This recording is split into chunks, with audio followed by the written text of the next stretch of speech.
This episode of The Not So Anonymous Alcoholic is brought to you by BetterHelp.com. We're very excited to have them as a sponsor. We talk about mental health every single episode. It's very important to us. And this is an incredible resource that's available to people. Yeah, they have a lot of platforms. I mean, they can do like a FaceTime, telephone. You can message them, which is really nice. They have over 4,000 licensed counselors, which is great. 1 in 4 people struggle with some sort of mental health diagnoses, and 56% of them don't get help, which is huge. That's a large number.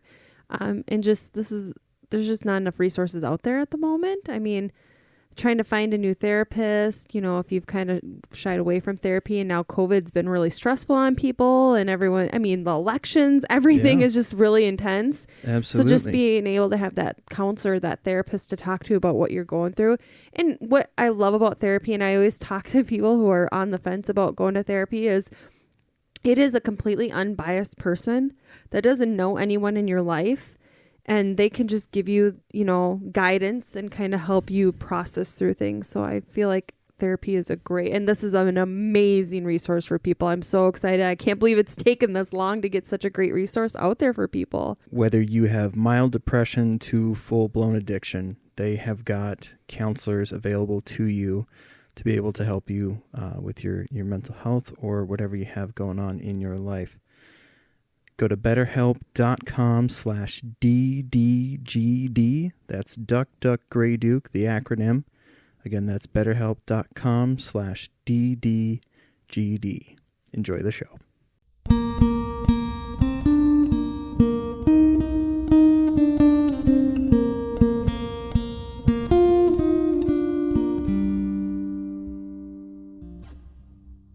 Hi, my name is Chris, and I am an addict alcoholic. Hi, Chris.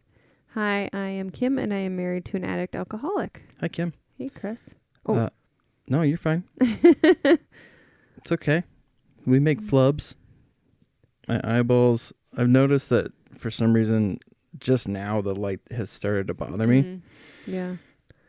I think I need a new prescription. Yeah. So no guests today, just us.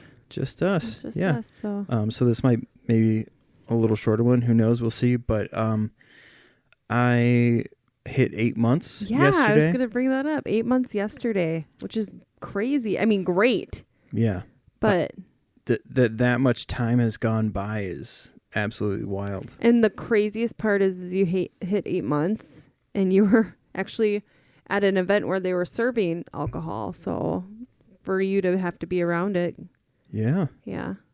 Yeah. I mean, obviously with everything going on, the temptation is not quite as easy to get away with.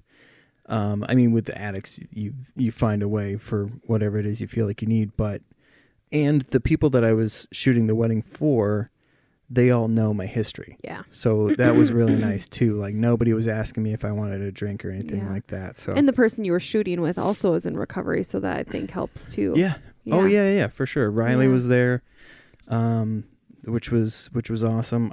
I want to say I thought I overheard somebody else talking about their recovery too, but I couldn't quite make it out. But at any rate, 8 months. It's weird. Like I try not to look at the numbers or anything like that and focus on that, because it's just wake up, stay sober today, and do it again tomorrow. Yeah. So it's just you want to live every day like it's today instead of thinking, okay, in another week I'll be how many months sober or whatever else. Yeah. Yeah, because that can be a deterrent for people too. And it can put a lot of pressure on you.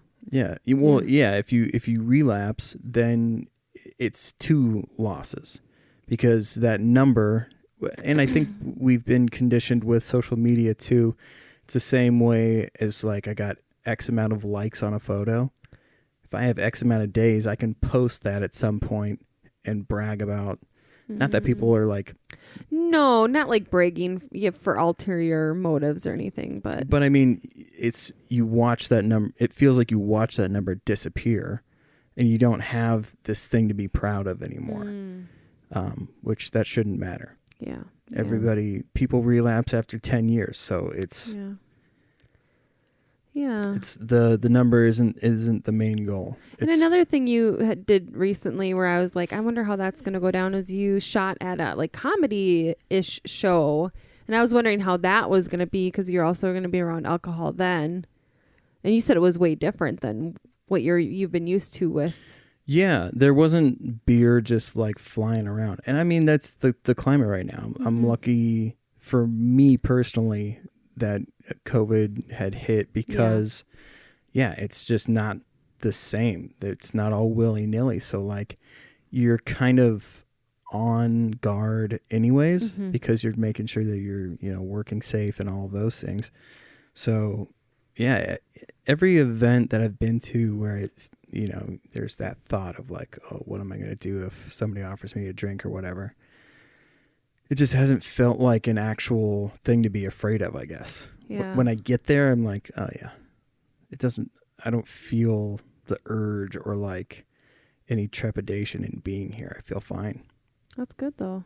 That's good that even 8 months into it, you can feel like that, because some people go years before they're able to even put themselves. I had someone tell me that they have a friend in recovery and they won't go to any restaurants that serve alcohol at all. And they're like over 10 years sober. In the tens of, I don't know if it was 10, 20 years, maybe even 30 years they've been sober, and they still will not go to like restaurants or any location that has alcohol being served. So, and that works for some people because it's the same as like going to church or something. Yeah. They just build it into their schedule and everything's fine. The same way like a diabetic has to avoid X amount of sugar or whatever. Like they're not going to walk into a cupcake factory, or it's got to be so hard, because we've talked about it so many times too, about how alcohol is served everywhere, which is crazy. Yeah. Another thing that I learned, so Alex had recommended going onto Reddit and like finding sober threads. Okay. I'm still very new to Reddit. So I don't know anything about Reddit. Don't know much about it, but somebody had posted saying, I find that I'm eating a bunch of sweets, like way more sweets than I used to. And somebody else said that's because of the amount of sugar that you were taking in while you were drinking. That was an underlying thing that your body was like, we need sugar. It just so happens that it was accompanied with alcohol. And carbohydrates too, because when you break down carbs, it turns into sugar. So I wonder, like with some things that have high carbs in it, I wonder like those like beer and all that, when you're digesting it becomes a sugar. Yeah. Then now you're craving that sugar, which you do. You've never been like that big of a sweet tooth, and it's gotten.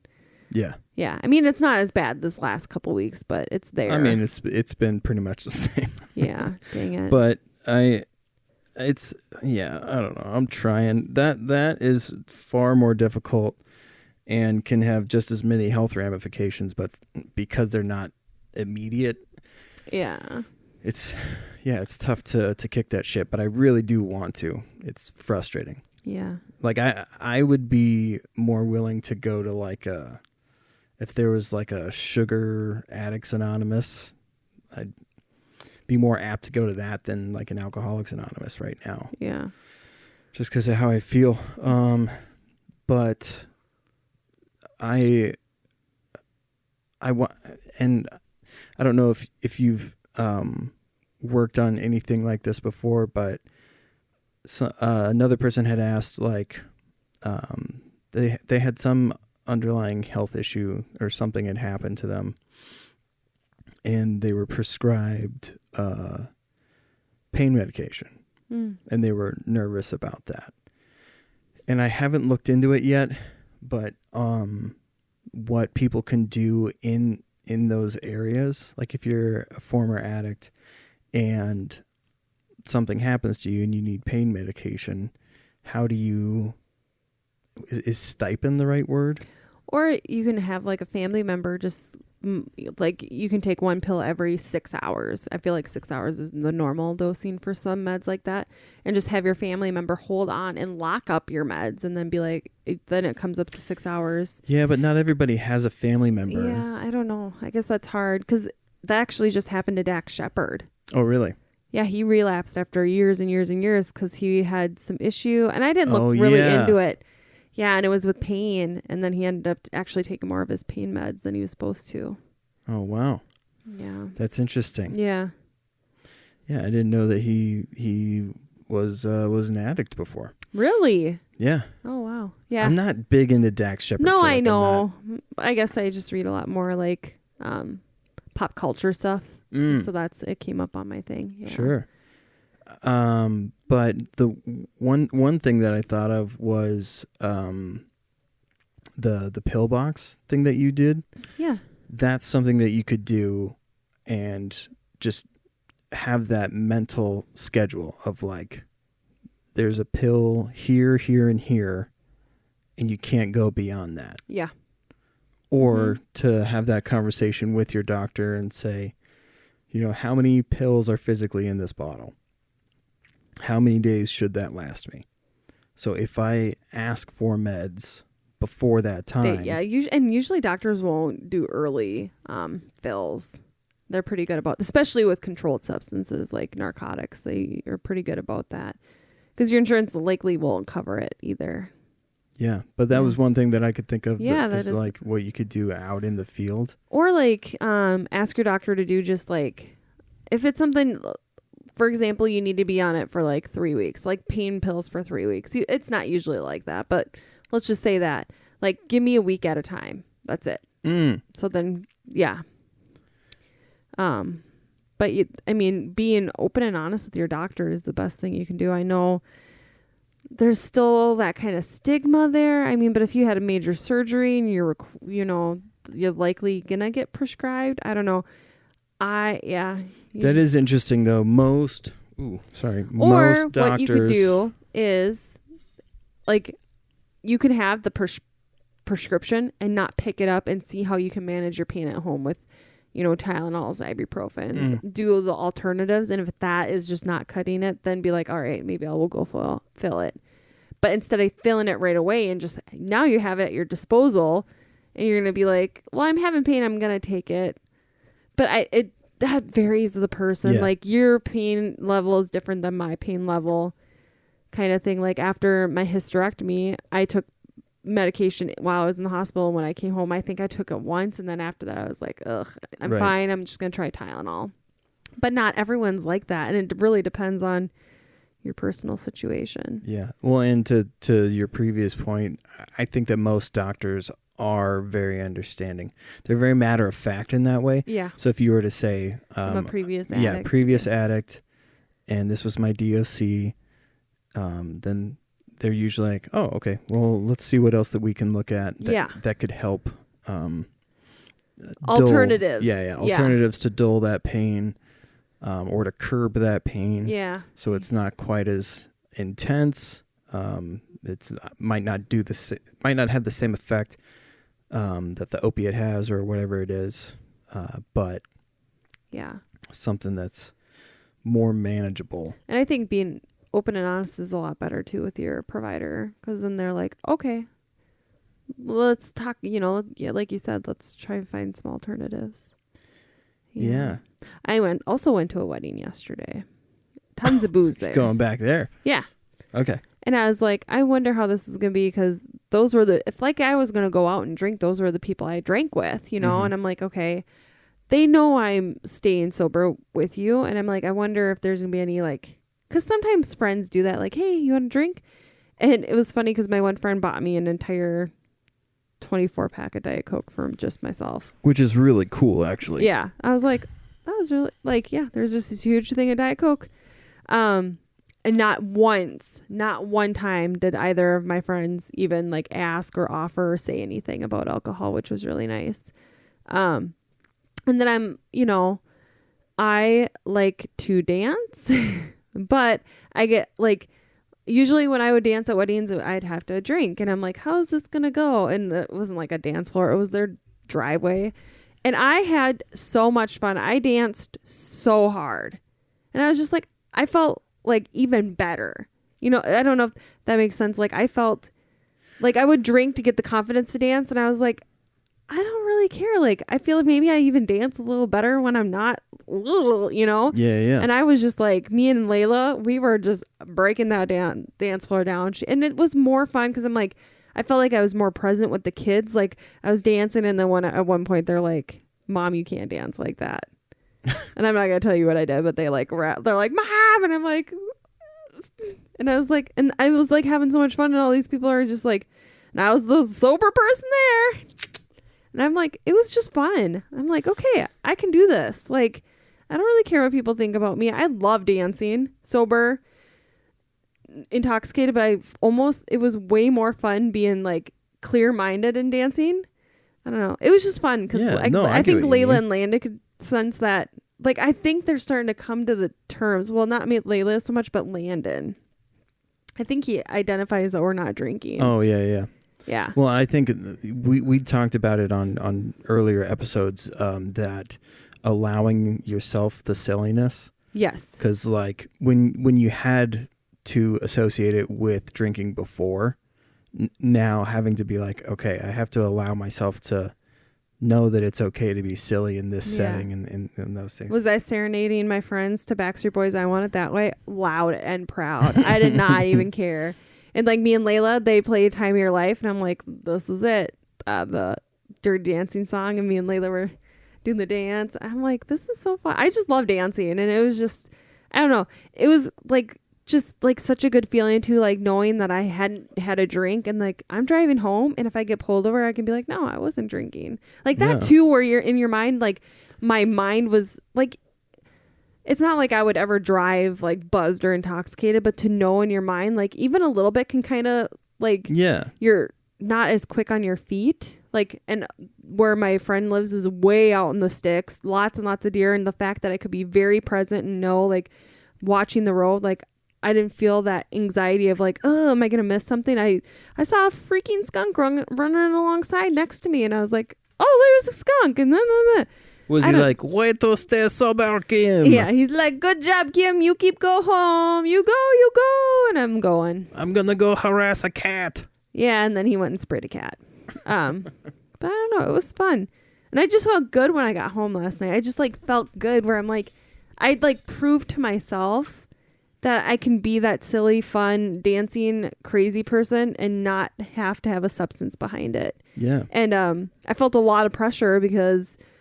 And this person, so... What do you mean pressure? Well, in a different way. So Ash, or my friend, brought another friend, and this other friend had met me at a bar, but I was my friend's DD, so I didn't drink that night. Okay. That she had met me. And I was telling her all these stories about us and how we've been married so long, and she always thinks I'm like this super cool person. Like in her mind, she's kind of put me on this pedestal that I'm this super fun, crazy, outgoing person. So I felt like a lot of pressure, like...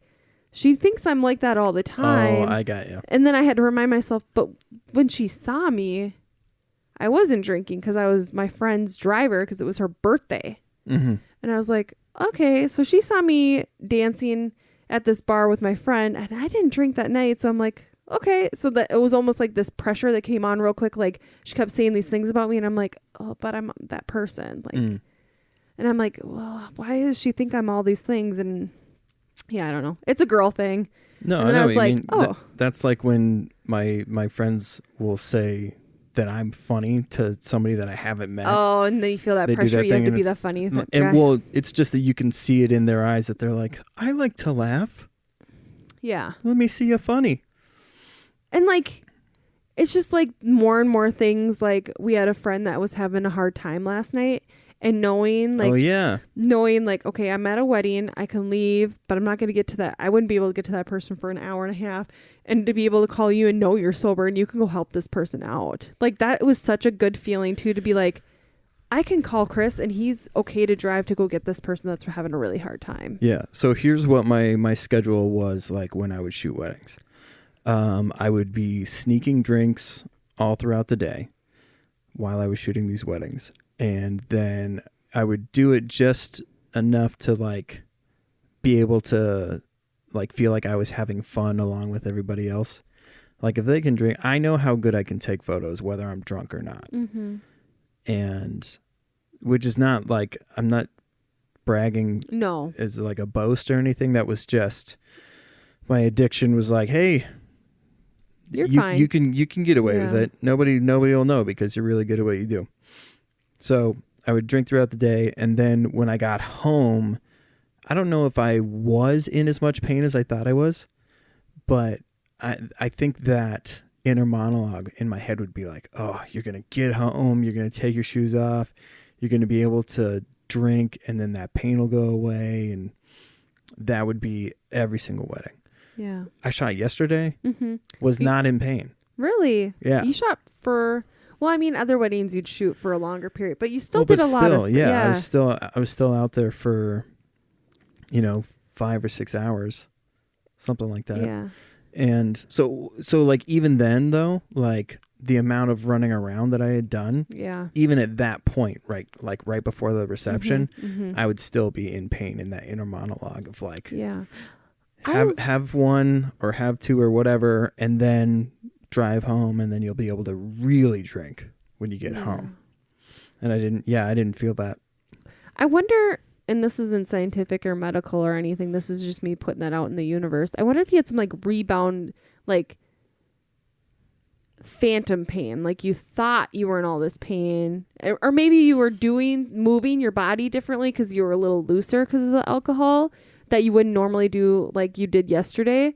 And so you like bending certain ways, or I also wasn't taking care of myself. That's true. Like I would use drinking as a crutch. Yeah. So like I would be like, instead of doing any type of workout, like not that I work out a bunch now, but definitely way more than I did before. Yeah. So just that minimal amount of care, I think, is making a bigger difference than being like, okay, we're in pain, so let's drink. Now I pop a couple ibuprofen, drink some water, and then I'm just like, all right, make sure that you do this workout before you go to bed or whatever. So just minimal preventative care so that I'm not in that situation.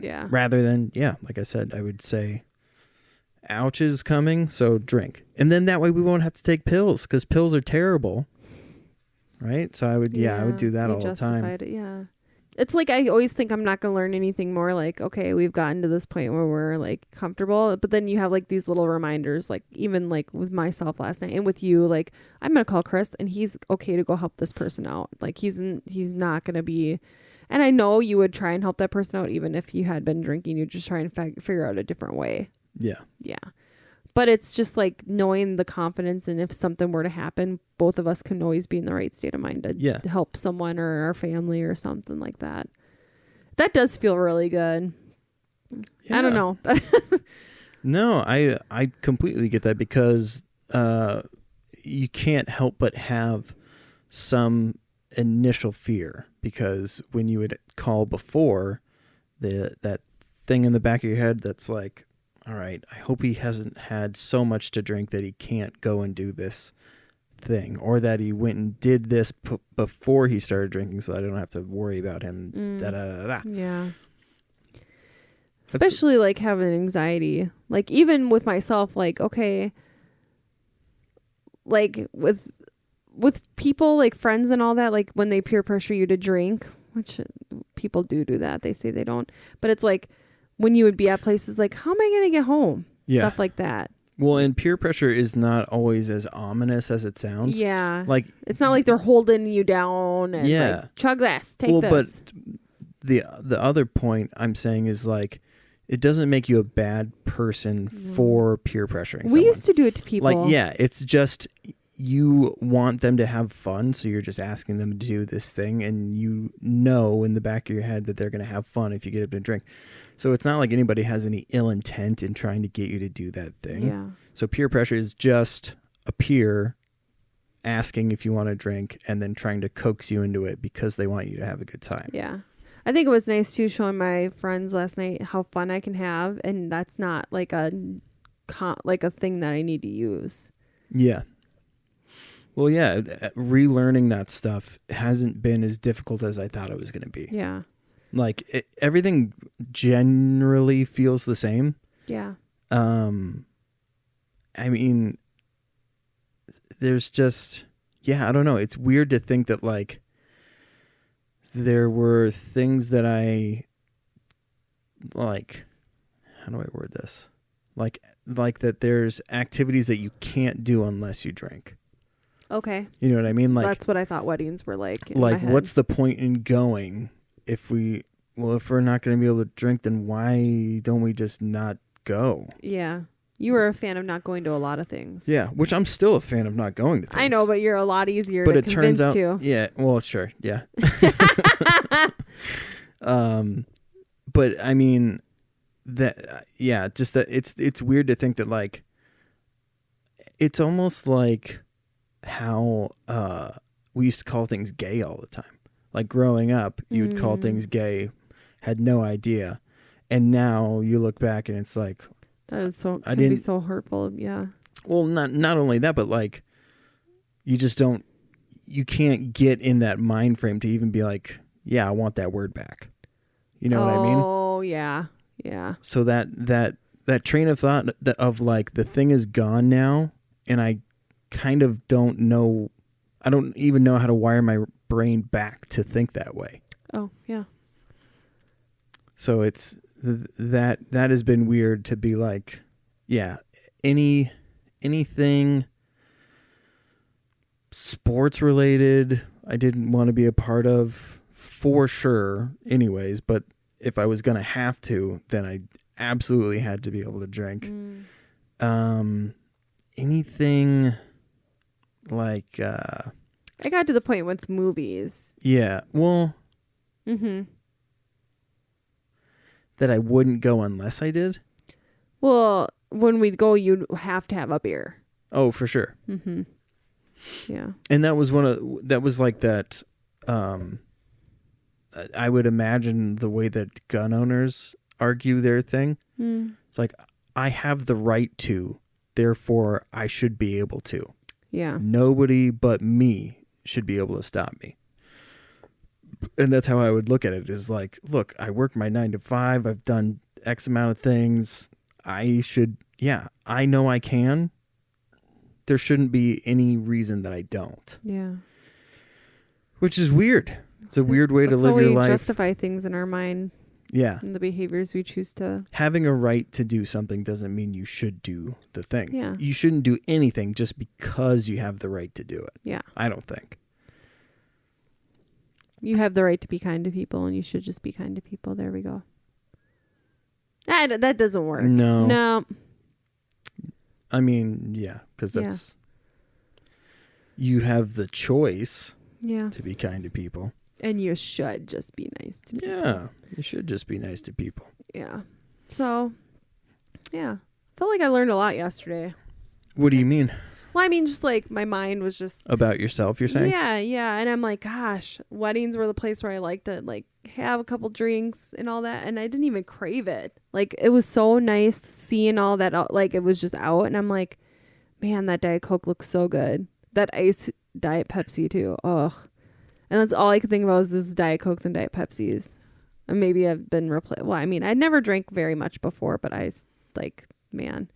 I do. I drink liquids like yeah, but you drink a lot more water than anything else. Well, depends on the day. Oh, well, but I do drink a lot. You drink a lot of water, but I don't. So, yeah. We've got our anniversary coming up. We do. Very soon. Halloween is coming up too. Halloween's coming up, our anniversary, and we're moving soon. So Halloween actually was a time that we would get beers and like a lot of chilling in the house with each other. And pumpkin beers was my thing. Pumpkin beers, yeah. A lot of stuff like that. But Layla suggested watching a movie. Doing a as movie a family. night. Yeah, she wanted.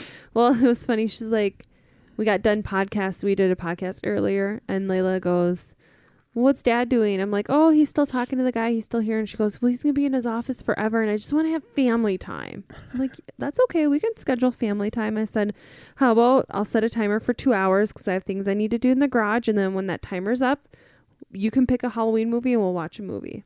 And she loved that idea. She was super excited about it. And I thought it was very sweet. Yeah, and it was good. And again, another thing that like, if I'm going to have to... if I can't be at the computer editing, then I better be able to have a drink while we watch this movie right now. Mm-hmm. Because I'm going to be too frustrated to be able to watch the movie. Because you're thinking about the other things you can be doing. Yeah. Which, not the case anymore. No. You are way more in the moment when watching movies now than before. For sure. For sure. I'm like, my gosh, he is really watching this movie. Has he never seen Hocus Pocus before? Because he's very focused on this movie. I was a little hyper-focused because of it's oddly sexual undertones. I know. I did talk to your brother. And they actually swear a lot in that movie. I did talk to your brother because they had just watched this movie. And I'm like, oh, did your kids ask about the V word? And they're like, yeah, we didn't know what to say. And I said, I just told our kids it's someone who hasn't kissed before. And they're like, oh, that would have been way better. Yeah. Because you don't think, I feel like as parents now, I'm way more hyper vigilant about what they're watching and what they're consuming. Because as kids, the things I watch, I'm like, my gosh, I can't believe my parents let me watch that stuff. Yeah. Well, I mean, they didn't know. Yeah. And I don't want my kids to know anything. Okay. I agree. I also don't want them to know anything. Yeah. Because look at what happened to us. Yeah. Yeah. Knew too much. No. Sheltering those kids. Yeah. Box them up. Box them up with all the stuff moving. All right. Let's see if we have a question.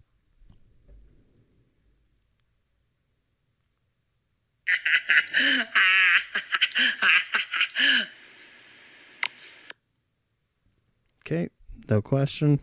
Just some Did laughter. you know that was not going to be a question? No. Oh. I never know. Oh. I think that's it. Kind of a shorter episode, but that's fine. Yeah. I mean, we obviously, if you listen to this show and you enjoy what we're doing, please like, subscribe. Well, leaving ratings, leave a 5-star rating. If you can't leave a 5-star rating, message us and tell us how we can make it better so that you do want to leave a 5-star rating. Don't leave anything below that. Because we will let us know what we can do better.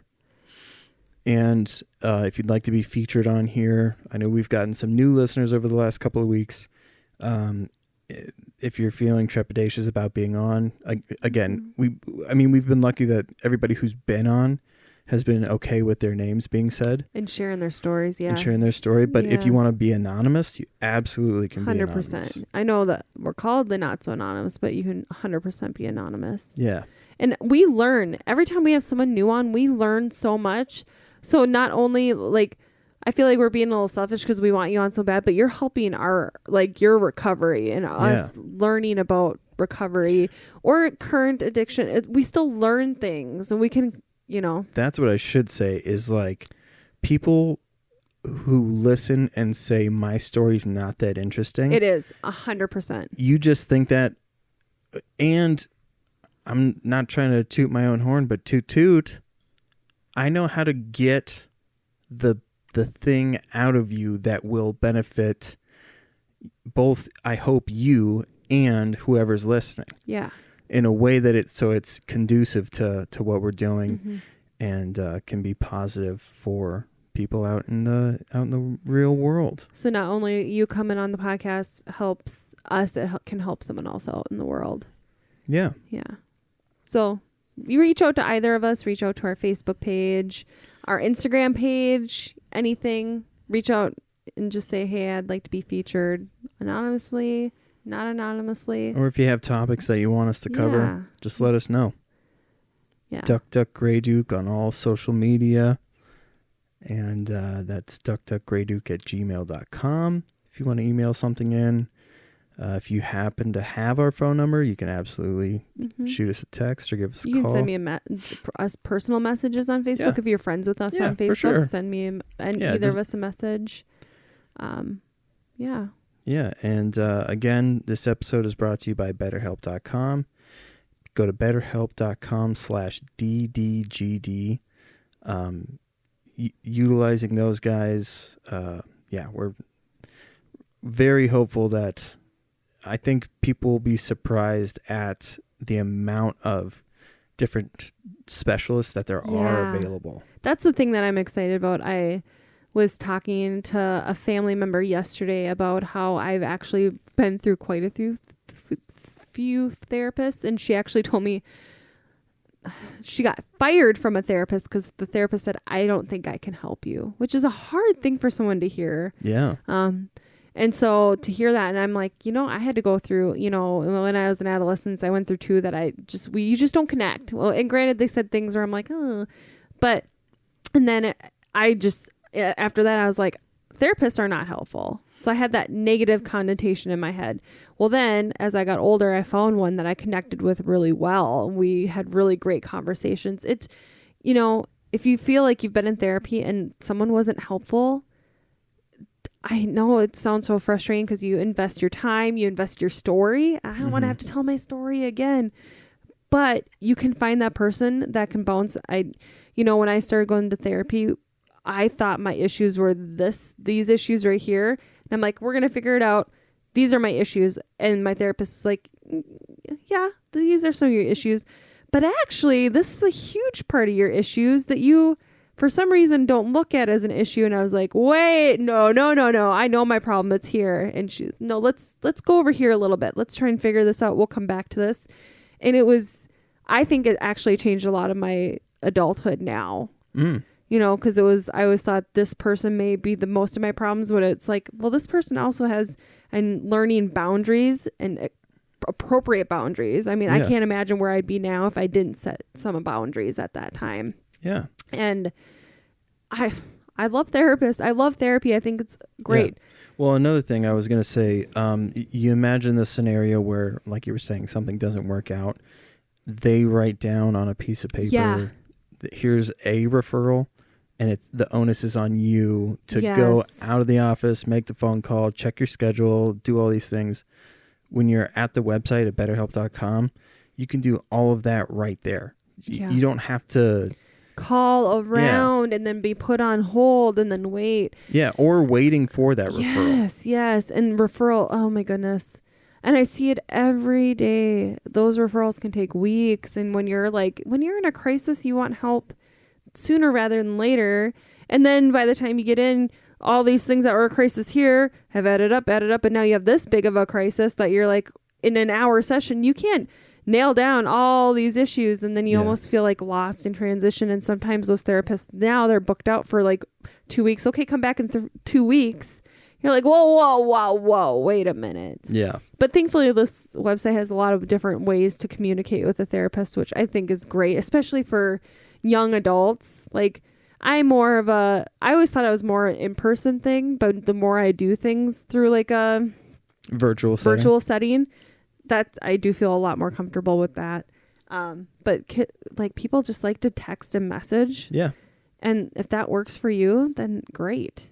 There's an option there. That degree of separation, if you have anxiety, actually can allow you to breathe and figure things out. And they have couples therapy, which is, I think, another great thing. Yeah. And one thing too, when I was going through the algorithm too, it asks like if you're Christian based. Faith-based. Faith-based, which I thought was really great too, because we've had it where we were in couples counseling and we told that like the person we were seeing that we were not, and they almost kind of tried sneaking it back in. So I feel like whether you're on one side or the other, like you feel like you're going to get that also.